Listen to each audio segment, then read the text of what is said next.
এখানে একটা বিষয় আমরা পরিষ্কার করি, আমরা কারোর সঙ্গে জোট করি না। আমরা কিছু অভিন্ন দাবি নিয়ে এখন কর্মসূচিতে আছি। এই দাবিগুলো জনগণের দাবি। জনগণ এবং যারা জুলাই অভ্যুত্থান করেছে তারা রাষ্ট্র সংস্কার চেয়েছে, রাষ্ট্র মেরামত চেয়েছে, এবং সেই জন্যই কিন্তু সংস্কার কমিশন হয়েছে, ঐক্যমত্য কমিশন হয়েছে। এখন যদি জুলাই সনদ বাস্তবায়ন না হয় তাহলে তো আসলে আমাদের জুলাই বিপ্লবটাই আসলে ব্যর্থ হবে। আমরা ব্যর্থ দিতে চাই না। আর আপনি যে বলেছেন জামাতে ইসলামের সাথে আমাদের জোট হয় না, আমরা কিছু ইস্যু নিয়ে এখন আন্দোলন করছি এবং আগামী জাতীয় সংসদ নির্বাচনে জনগণ চায় হলো দেশপ্রেমিক এবং ইসলামপন্থী শক্তি তারা ঐক্যবদ্ধ থাকুক। সে আলোকে হয়তো আমাদের নির্বাচনে একটা সমঝোতা হতে পারে। বিক্ষোভ করে হয়েছে এবং গত 26শে সেপ্টেম্বর সারা দেশে জেলা, উপজেলা ও থানা শহরে বিক্ষোভ মিছিল হয়েছে। ঢাকায় বিভিন্ন জনভিত্তিক গণসমাবেশ অনুষ্ঠিত হয়েছে। আমরা প্রচারপত্র বিলি করা সহ মিডিয়াতে বিভিন্ন টকশোর মাধ্যমে আমাদের দাবি ও তার যৌক্তিকতা তুলে ধরেছি। আলহামদুলিল্লাহ। প্রিয় সাংবাদিক বন্ধুগণ, আমরা জনতার প্রতি কৃতজ্ঞ। কর্মসূচিতে তাদের অংশগ্রহণে আমরা আপ্লুত। আমরা দেশের মানুষ, সাংবাদিক সহ সকলের প্রতি কৃতজ্ঞতা প্রকাশ করছি যারা আমাদের আন্দোলনে অংশগ্রহণ করেছেন এবং নানাভাবে সহায়তা করেছেন। কর্মসূচিতে মানুষের স্বতঃস্ফূর্ত সাড়া ও উৎসাহী অংশগ্রহণ আমাদেরকে আরও আত্মবিশ্বাসী করেছে। স্বৈরতন্ত্রের তাদের ক্ষোভ এবং সংস্কার বিচার নিয়ে তাদের হতাশা আমাদেরকে আরও দায়বদ্ধ করেছে। জুলাই গণ অভ্যুত্থানে অংশ নেওয়া আহত ও নিহতদের পরিবারের কান্না আমাদেরকে উদ্দীপ্ত করেছে। সেই দায়বোধ থেকেই 5 দফা দাবি আদায়ের আন্দোলনের দ্বিতীয় ধাপের কর্মসূচিতে যেতে বাধ্য হচ্ছি। প্রিয় সাংবাদিক বন্ধুগণ, আমরা সরকারের প্রতি হতাশা এবং ক্ষোভ প্রকাশ করছি।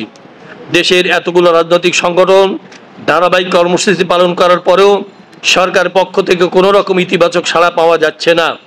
কেমন যেন স্বৈরতান্ত্রিক সরকারগুলোর মতো এ সরকারও জনতার দাবির প্রতি উদাসীনতা প্রদর্শন করছে। আমরা সরকারকে সতর্ক করে দিতে চাই, মনে করে দিতে চাই, এই সরকার একমাত্র জনতার রক্তমাখা জীবন উৎসর্গ করার অভিপ্রায় গঠিত। ফলে জনতার দাবির প্রতি ক্রমাগত উপেক্ষা এই সরকারের নৈতিক ও আইনগত বৈধতাকে নষ্ট করবে। প্রিয় সাংবাদিক বন্ধুগণ, 5 দফা দাবি আদায়ে আন্দোলনে দ্বিতীয় ধাপে আমাদের কর্মসূচি হচ্ছে 1 অক্টোবর থেকে 9 অক্টোবর পর্যন্ত 5 দফা গণদাবির পক্ষে জনমত গঠনের লক্ষ্যে গণসংযোগ। 10 অক্টোবর ঢাকায় ও বিভাগীয় শহরে গণমিছিল। 12 অক্টোবর জেলা প্রশাসকের কাছে স্মারকলিপি পেশ। দেশের অন্যতম প্রধান হিন্দু ধর্মাবলম্বীদের দুর্গা উৎসবের কারণে প্রথম দিকে রাজপথের কোনো কর্মসূচি দেখা হয় নাই। প্রিয় সাংবাদিক বন্ধুগণ, আমরা সরকারকে বলবো, কোনো ধরনের পূর্ব সিদ্ধান্ত নিয়ে বসে থাকবেন না। জনতার অভিপ্রায়ের উপরে কোনো আইন নাই, কোনো সংবিধান নাই। জনগণ জুলাই সনদের আইনি ভিত্তি চাইছে, জুলাই সনদের ভিত্তিতে পেয়ার পদ্ধতিতে নির্বাচন চাইছে, গণহত্যাকারীদের বিচার চাইছে, ফ্যাসিবাদের দোষরদের বিচার ও বিচারকালীন নিষিদ্ধতা চাইছে এবং লেভেল প্লেইং ফিল্ড চাইছে। তাদের এই দাবি পূরণে এই সরকার নৈতিক ও আইনগতভাবে বাধ্য। আমরা সরকারের দায়বোধকে জাগ্রত করতে চাই। আমাদের কর্মসূচিতে যদি তাদের দায়বোধ জাগ্রত না হয় তাহলে সতর্ক করে বলছি, বাংলাদেশের মানুষ দাবি আদায় করার পদ্ধতি জানে। আবারও আপনাদেরকে সবাইকে ধন্যবাদ জানাচ্ছি। আল্লাহ পাক আমাদের সহায় হন। প্রিয় সাংবাদিক বন্ধুগণ, আপনাদের যদি কোনো প্রশ্ন থাকে আপনারা করতে পারেন। আপনাদের এই 5 দফা দাবি বাস্তবায়ন না তাহলে কি আপনারা কি বলছেন অবশ্য বিবেচ করবেন? আপনারা যে সব একবারে সমাধান একসাথে যাবেন, আপনারা নিজ করেছেন তারা ঐক্যবদ্ধ কোনো আন্দোলনে যাবেন। যে প্রথমত আমরা যে 5 দফা দাবি জানিয়েছি এটা এই সরকারের অঙ্গীকার ছিল। তো আমরা চাই না এই সরকার ব্যর্থ হোক, তারা তাদের অঙ্গীকার পালন করুক, বাস্তবায়ন করুক, এটাই আমরা চাই। অতএব এই অঙ্গীকার বাস্তবায়ন না হলে সুষ্ঠু নিরপেক্ষ নির্বাচন হবে না, এটাই আমরা আশঙ্কা করি। আমরা চাই সুষ্ঠু এবং গ্রহণযোগ্য উৎসবমুখর একটা নির্বাচন। আর নির্বাচনে যাব কি যাব না এই সিদ্ধান্ত নেওয়ার সময় এখনো হয়নি। আর আপনারা যেটা বলেছেন যে এখন আমরা আলাদা আলাদা কর্মসূচি পালন করছি, আমরা হয়তো প্রয়োজনের আলোকে আমরা ঐক্যবদ্ধ কর্মসূচিও দিতে পারি, সেটা নির্ভর করবে সরকারের আচরণের উপরে, পরিবেশ পরিস্থিতির উপরে। সরকার থেকে বলা হচ্ছে যে নির্বাচন, এর মধ্যে আপনার ইসলামিক দলগুলো দাবি জানাচ্ছেন সরকারের। এখন পর্যন্ত নির্বাচনের পরিকল্পনা কেমন হয়েছে? নির্বাচন পর পরিবেশ কেমন হয়েছে? নির্বাচনের জন্য যে পরিবেশ দরকার সেটা এখনো নাই, এই জন্যই তো আমরা লেভেল প্লেইং ফিল্ড চাচ্ছি। আমরা মনে করছি যে দেশের আগে যেমন অবস্থা ছিল এখন সে থেকে ভিন্ন কোনো অবস্থা নেই। অতএব বিগত দিনে নির্বাচনগুলো যেমন হয়েছে, সামনে লেভেল প্লেইং ফিল্ড ছাড়া এবং আমাদের যে দাবিগুলো আছে এই দাবিগুলো বাস্তবায়ন ছাড়া যদি নির্বাচন হয় তাহলে ঠিক আগের মতো নির্বাচন হবে।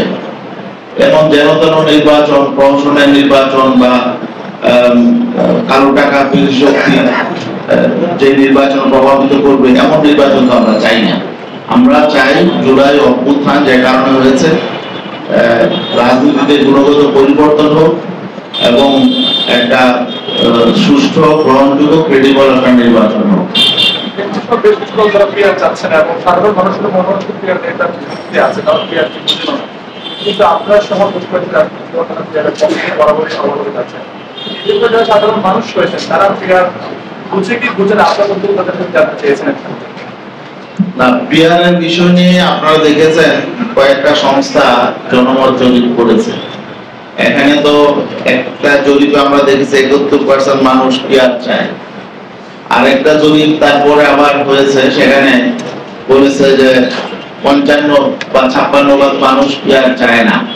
তাহলে এই জরিপে কিন্তু আমরা দেখতে পাচ্ছি যে প্রায় 45% মানুষ পিয়ার চায়। দুইটা জরিপ যদি আপনারা দেখেন তাহলে আমরা মনে করতে পারি যে প্রায় 50%-এর বেশি মানুষ পিয়ার চায়, আর অধিকাংশ রাজনৈতিক দল চায়। অতএব মানুষ পিয়ার বুঝে না বিষয়টা এমন না। আর পিয়ার তো কোনো যন্ত্রের, মেশিনের নাম নাই। পিয়ার একটা পদ্ধতি, নির্বাচন মানে প্রপোর্শনাল রিপ্রেজেন্টেশন, সংখ্যানুপাতিক পদ্ধতি। ভোট তো মানুষ যেভাবে দিচ্ছে ব্যালটে প্রতীকে সেভাবেই দিবে। এটা নতুন করে তো বোঝার কোনো বিষয় না যে এটা নতুন করে মেশিন সম্পর্কে অভিজ্ঞতা অর্জন করতে হবে তারপরে মানুষ ভোট দিবে, তা না। ভোট মানুষ আগে যেভাবে দিত ব্যালটে প্রতীকে সেভাবেই দিবে, কিন্তু সেই ভোট যেটা কাউন্ট হবে সেটা রেশিওতে পার্লামেন্টে দলগুলো প্রতিনিধি পাঠাবে। এই তো দেখলাম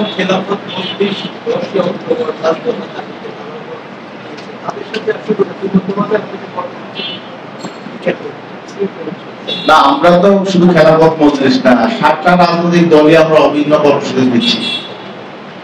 15ই সেপ্টেম্বর যেমন আমরা 7টা দল অভিন্ন কর্মসূচিতে মাঠে নেমেছিলাম, এবারও আমরা দ্বিতীয় ধাপেও আমরা 7টা দল কর্মসূচিতে মাঠে নামছি। এর বাইরেও অনেকে আমাদের কর্মসূচিতে সমর্থন করছে। নির্বাচনের জাতিসংঘের সম্পর্কে নির্বাচনের আগে ফলাফলের বার্তা নিয়ে একটা বিষয় আপনাদের এখানে উল্লেখ করা হয়েছে। এই বিষয়টা যদি স্পষ্ট করে এখানে জাতিসংঘ হলো একটা রাষ্ট্রীয় সফর। সরকার 3টা রাজনৈতিক দলের 6 জন প্রতিনিধিকে নিল, এটা কোন বিবেচনায়? এখানে তো শুধু 3টা রাজনৈতিক দল নির্বাচন করবে না, অন্যান্য রাজনৈতিক দল নির্বাচন করবে। অতএব সরকার নিজের থেকেই 3টা রাজনৈতিক দলকে প্রায়োরিটি দিয়েছে। এটার বার্তা তো জনগণের মধ্যে, প্রশাসনের সব জায়গায় চলে গেছে। আমরা এই বিষয়টাই উল্লেখ করেছি। সরকারের উচিত না এমন কোনো কাজ করা যে কোনো রাজনৈতিক দলকে সেখানে প্রায়োরিটি দেওয়া অথবা কোনো রাজনৈতিক দলের পক্ষে অবস্থান করা, এটা তো ঠিক না। এই জন্য আমরা বলেছি যে সরকারের নিরপেক্ষতা ক্ষুণ্ণ হয়েছে এবং তারা আসলে বৈষম্য করেছে। জাতিসংঘের অধিবেশনের 3টি রাজনৈতিক দল শুধু নিয়েছে কেন, কোন বিবেচনায়, এই ব্যাখ্যাও কিন্তু তারা দেয় নাই। তো এই জন্যই আমরা মনে করছি যে তারা এখানে পক্ষপাতহীন করেছে, বৈষম্য করেছে এবং নির্বাচনে এটা অবশ্যই একটা প্রভাব আমরা মনে করি পড়বে। আমরা আরেকটা বিষয় বলতে চাই, জামায়াতে ইসলামী অন্যান্য ইসলামিক দলগুলির সাথে আপনারা যোগ করেছেন। এই দুইটা নির্বাচনের আগে এবং নির্বাচনের পরে সম্পর্কটা কি অধিক থাকবে কিভাবে, এবার থাকলে এটা অনেকে সন্দেহ করে আপনাদেরকে নিয়ে সন্দেহ করে জামাত ইসলামের সাথে আপনাদের সম্পর্কটা আসলে ওরকম থাকবে কি? তাই এখানে একটা বিষয় আমরা পরিষ্কার করি, আমরা কারোর সঙ্গে জোট করি না। আমরা কিছু অভিন্ন দাবি নিয়ে এখন কর্মসূচিতে আছি। এই দাবিগুলো জনগণের দাবি। জনগণ এবং যারা জুলাই অভ্যুত্থান করেছে তারা রাষ্ট্র সংস্কার চেয়েছে, রাষ্ট্র মেরামত চেয়েছে এবং সেই জন্যই কিন্তু সংস্কার কমিশন হয়েছে, ঐক্যমত্য কমিশন হয়েছে। এখন যদি জুলাই সনদ বাস্তবায়ন না হয় তাহলে তো আসলে আমাদের জুলাই বিপ্লবটাই আসলে ব্যর্থ হবে। আমরা ব্যর্থ হতে দিতে চাই না। আর আপনি যে বলেছেন জামাত ইসলামের সাথে আমাদের জোট হয় না, আমরা কিছু ইস্যু নিয়ে এখন আন্দোলন করছি এবং আগামী জাতীয় সংসদ নির্বাচনে জনগণ চায় হলো দেশপ্রেমিক এবং ইসলামপন্থী শক্তি তারা ঐক্যবদ্ধ থাকুক। সে আলোকে হয়তো আমাদের নির্বাচনে একটা সমঝোতা হতে পারে। যে ধন্যবাদ সবাইকে। আপনাদের